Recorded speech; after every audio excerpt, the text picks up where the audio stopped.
And hello once again. The Fulton Atlanta Community Action Authority is wrapping up the American Recovery Program.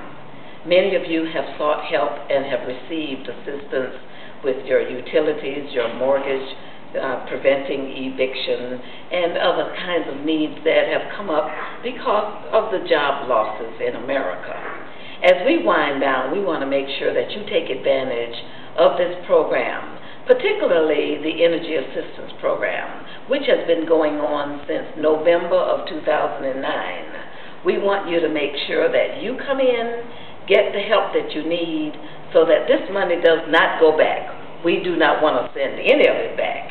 As for mortgage assistance, if you're about to lose your home and financial assistance will do, let us know. We might be able to help you get out of that trap so that you can live in that home that you work so hard, so that you can keep that home that is so meaningful to you and your family. God bless America. Thank you for relying on the Fulton Atlanta Community Action Authority.